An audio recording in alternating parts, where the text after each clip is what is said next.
Buenas ya tardes a todos. Soy Daniel Cerdán, el comisionado de Transparencia de Canarias, como ha expresado antes Gonzalo, y voy a tratar de contarles fue nuestra experiencia en estos años, más de 20 meses que llevamos de convivencia o de enfrentamiento con la pandemia COVID-19, desde el pequeño equipo del comisionado de Transparencia de Canarias, que lo formaban en el año pasado 7 personas, 3 administrativos, 4 técnicos, yo mismo, y procuramos de alguna forma no solamente que no afectara a lo más mínimo la pandemia a nuestra actividad habitual, sino nos planteamos qué hacer, como la mayor parte de las administraciones fuéramos muy pequeños y fuéramos un órgano integrado en el Parlamento de Canarias y por lo tanto ya les comento que a diferencia de lo que decía Elizabeth, que podían plantearse o no continuar con las reclamaciones, si les afectaba o no les afectaba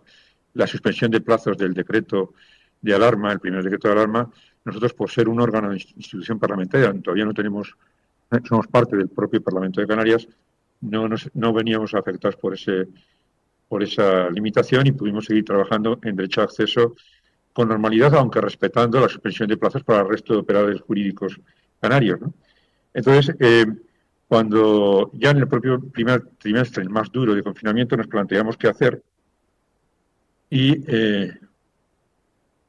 ¿cómo esto? No, no, ya de aquí, a lo mejor mismo de aquí. Nos planteamos qué hacer y eh, sí, tarda un poquito, vale. Bien. No sé si se ve de todas partes, porque este es el cuadro con más datos, sobre todo los más lejanos a la pantalla. Si este es el cuadro de mando, resumen se lo saco para poner en contexto nuestra actividad, de resumen de la actividad del comisionado de las dos principales líneas de trabajo, que la primera arriba eran ustedes reclamaciones por derecho de acceso y la segunda, la evaluación de los portales de transparencia, que es la quinta línea de lo que pueden ser el conjunto de nuestras actividades, pues verán que no sufrieron merma a lo largo del año 2020 e incluso, y esa es la novedad, por eso lo he sacado aquí este cuadro, dentro de nuestro cuadro de mando introdujimos ya desde junio del año 2020 la evaluación de la transparencia sobre el COVID-19. Es decir, abrimos un procedimiento paralelo, un cuarto cuestionario dentro de nuestro modelo de evaluación de la transparencia global de las 98 administraciones canarias, que ya llevamos 3 años al completo haciéndolo, y los 340 en instituciones de ellas dependientes o públicas, digamos que tratara de medir, no con la precisión matemática de nuestro ITC Canarias, sino al menos como un monitor, una monitorización de qué fundamentalmente hicieron en el periodo más duro, como verán, en el periodo del primer confinamiento. Como les decía, ya para poner también en contexto la realidad de lo que fue las reclamaciones por derecho de acceso en materia de COVID, queremos hacer una pequeña comparación entre lo que habían sido en el 2019 en las solicitudes de información presentadas a las 98 administraciones canarias, porque somos una comunidad junto a Cataluña que sí contabiliza todas las preguntas que se realizan a todas sus instituciones. Cataluña, para que se haga una idea, tuvo en ese mismo año 11.000, me acuerdo porque es un número, 11.000, lo pregunté esta mañana, 11.199 preguntas a todas las administraciones catalanas, y más o menos es un porcentaje un poquito más intenso que en Canarias con 2 millones, Cataluña 7 millones y medio, nosotros somos 2.200.000 habitantes, pues en Canarias tuvimos 2.766 preguntas, equivalentes 7 preguntas por día. Verán que eso es poco para 98 administraciones. El derecho de acceso se ejerce en general poco y por lo tanto representaba 1 por cada 797 habitantes. Al año siguiente, más o menos verán 2.804 solicitudes se mantuvo, rompiendo la tendencia al alza que había habido en los años anteriores. Esto lo atribuimos en buena medida fundamentalmente a los 3 meses del confinamiento, como ha dicho antes Elizabeth, y lo vamos a ver ahora, porque en esos meses sí que se había más o menos 750 preguntas cada trimestre en Canarias, como media. En ese trimestre duro del primer confinamiento, se reducieron a 121. La gente no solamente dejó de preguntar el código, dejó de preguntar de casi todo, en parte inducida por eso, por la suspensión de plazos, por aquella paralización general. Entonces, durante el periodo de confinamiento, en esos 3 meses, se presentaron a todas las administraciones 121 preguntas, y solo el 12% prácticamente, afectaron a 23 administraciones, no a todas, a 23, 121 y solo el 12% referidas al COVID-2019. En el conjunto del periodo de estos 19 meses, en el comisionado hemos resuelto relacionadas con el COVID 14 reclamaciones, 9 en el año 2020, 5 en el año presente. De ellas, además de ellas, había 12 relacionadas con residencias de ancianos muy vinculadas, aunque no todas preguntaban por COVID, pero muy vinculadas al COVID, y que dieron lugar a dos enormes trabajos periodísticos de relevancia, cosa que confirma la importancia del derecho a acceso para los profesionales de la información. Uno en Infolibre, que ha dado su lugar a un libro sobre residencias, sobre el estado de las residencias de ancianos, y otro en El País sobre Daniel Grasso, uno de Manuel Rico, otro de Daniel Grasso, sobre sanciones también relativo a la calidad de las residencias de ancianos, en buena medida suscitados por la preocupación en el país que surgió a raíz del COVID-19. Entrando ya en la actividad puramente de garantía de las en materia de derecho de acceso en la Comisión de Transparencia de Canarias, verán ustedes que en el 19 tuvimos 386 reclamaciones y solamente 9 relacionadas con el COVID, es decir, 2,3% de las reclamaciones del año 20, tuvieron que ver.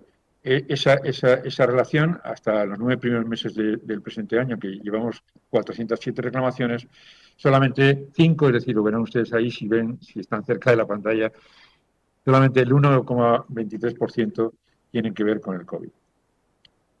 En realidad, verán ustedes que por el tipo de información que esas reclamaciones planteaban, era muy claro que en todos los casos que tenían pleno derecho, prácticamente todos tuvieron estimación positiva, o sea, estimación favorable, y solamente dos tuvieron desistimiento porque, entre otras cosas, recibieron una información limitada que volvieron a recurrir, por tanto, desistieron de su primera reclamación. Por eso aparece ahí ese pequeño porcentaje de desistidos. Pero en general, a todas se les concedió el derecho de acceso porque, como veremos ahora, todo eran cuestiones, digamos, que no tenían mayor, digamos que eran fácilmente estimables, no eran demasiado controvertidas en cuanto a si los ciudadanos reclamantes tenían o no derecho.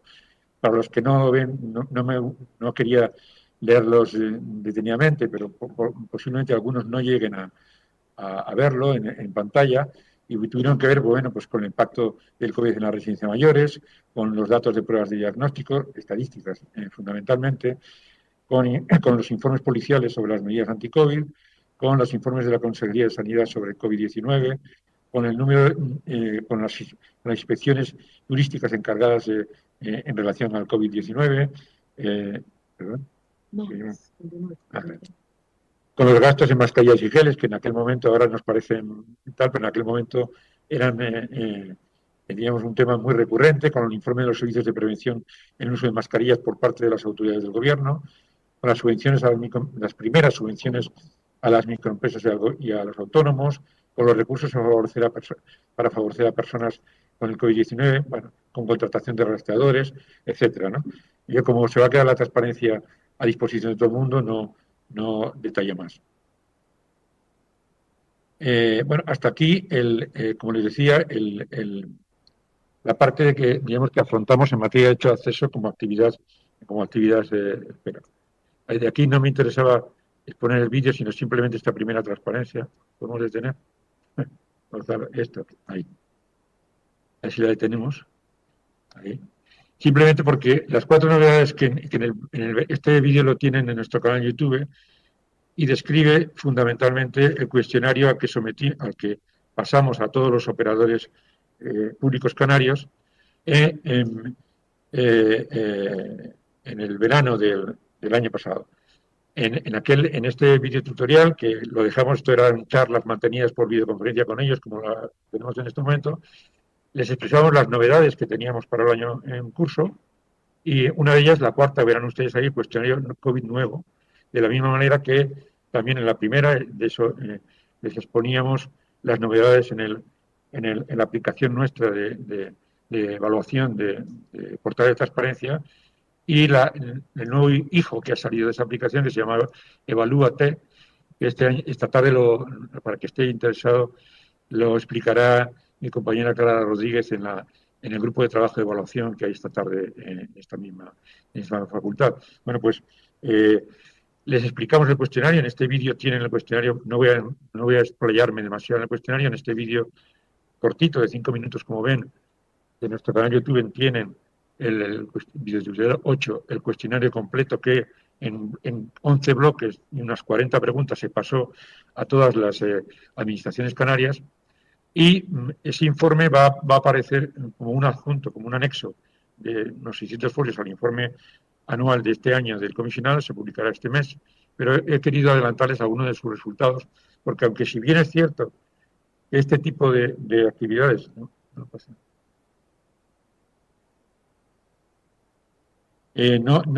son, digamos, de obligado cumplimiento, como son las obligaciones de transparencia activa que todas las administraciones tienen, pues es cierto que en aquel momento ocupaba mucho la atención, aunque, como vemos, los ciudadanos no reclamaban, sin embargo, todo el mundo estaba pendiente de esto en las televisiones y en los medios. Todos los medios se ocupaban de estos temas, ¿no? Que curiosamente figuran en la estructura. Estos son los 11 bloques del cuestionario, no las 40 preguntas, sino los 11 bloques del cuestionario que les pasamos a todos y que pretendían responder y que de alguna manera eran como un enorme ejercicio informal de derecho de acceso a las administraciones, porque prácticamente les hacíamos 40 preguntas a cada una. Se les hiciera o no se les hiciera por parte de los ciudadanos, como de facto lo es una evaluación de transparencia activa. Una evaluación de transparencia activa es hacerle 200 preguntas a cualquier institución para que la respondan en un cuestionario electrónico sobre cómo están llevando a cabo la política de transparencia. Es decir, es un enorme ejercicio de derecho de acceso por parte de los órganos de garantía. Bueno, pues en este caso les preguntamos sobre estas 14 cuestiones y ahora vamos a ver un poco una breve análisis de los resultados de este ejercicio, diríamos, de metatransparencia, de solicitud de información a los operadores públicos de Canarias. Respondieron el 61%, cifra muy apreciable porque tengan en cuenta que esto lo hicimos a los 340. Habían empresas públicas, organismos que no tenían nada que ver con el COVID y que desistieron de responder porque no hacían nada. Pero el 61% de los 340 operadores públicos canarios respondieron. Y ahora ustedes, de ellos, de los 199 que respondieron, de los 340, 127 dijeron que estaban haciendo medidas específicamente contra la pandemia y, por lo tanto, luego las desarrollaron y explicaron en el cuestionario estructurado que les pasamos qué estaban haciendo. Fundamentalmente, ahí ven, fíjense solamente en los valores altos, habían producido cambios administrativos, como no podía ser de otra manera, y sus actividades fundamentalmente se centraban en asistencia social, en ayudas alimentarias, en apoyo a la tercera edad y en apoyo logístico y de seguridad. Esos eran fundamentalmente acciones que en buena medida también hacían muchos ayuntamientos sin tener estricta necesidad de hacerlos, pero en aquel momento todo el mundo se puso en marcha, tuviera o no, más allá o no de que tuviera competencias o no. ¿Vean? 2 minutos. Más allá de, en aquel momento, pues efectivamente, estas eran medidas que tenían que ver con la seguridad, que fundamentalmente preocupaban a los funcionarios, y efectivamente casi todos, verán, 176, hablaban de que habían comprado material protector, habían cambiado la tecnología para poder teletrabajar, habían modificado el espacio de trabajo, etcétera. Voy saltando. También de los 199 que habían hecho actividad contra COVID, ahí va. ¿Podemos quitar? ¿Desea desinfectar este equipo? No, vamos a ignorar. Verán ustedes que 56, es decir, una cuarta parte de ellos no solamente estaban trabajando, sino que habían hecho el esfuerzo de hacer un portal específico de centralización de toda la información COVID. No solamente el Gobierno de Canarias, que fue uno de los gobiernos autónomos que abordó esto desde el inicio, sino 6 de los 7 cabildos y prácticamente pues el resto de ayuntamientos y la mitad de los ayuntamientos. Hicieron portales COVID, digamos, paralelos a lo que podían ser portales de transparencia. Es decir, una transparencia añadida que no la podían incorporar a su portal de transparencia, pero que la trasladaron a través de portales COVID. Antes de comentarles el tema de los contratos, que era una de las inquietudes sociales que había, es decir, bueno, se abre la contratación de emergencia, ¿qué va a pasar? Por lo menos que haya una cierta compensación por la vía de la transparencia, ya que tienen posibilidades de contratar muy rápido y sin los controles habituales, por lo menos que lo cuenten, ¿no?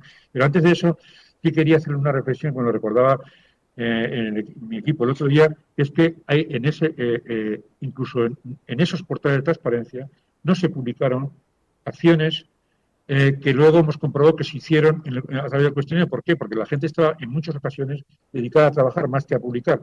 Y en este caso sí quiero hacer un especial reconocimiento, porque me emocionó en su día aquellos trabajadores municipales que se dedicaron en los meses duros a distribuir por casa los deberes de los niños que no tenían ni siquiera correo electrónico. Eso que a los que eso se publicó muy poco porque nadie lo publicaba en ningún portal, ni siquiera en noticias, pero hubo gente que no solamente peleó por eso en el sector sanitario, sino también en el bueno de contratos. No voy a seguir. Yo simplemente recordar que si la evaluación sirve para algo, como decía Jeremy Bentham, es que al ser observados, no tanto por lo que a veces, aunque luego solamente un 5% vaya a verlo, pero simplemente la necesidad de tener que transparentar, de tener que publicar en portales de transparencia mucha de la información que antes no tenían obligación, le sirve para estimularle a la mejor gobernanza de las administraciones. Muchas gracias.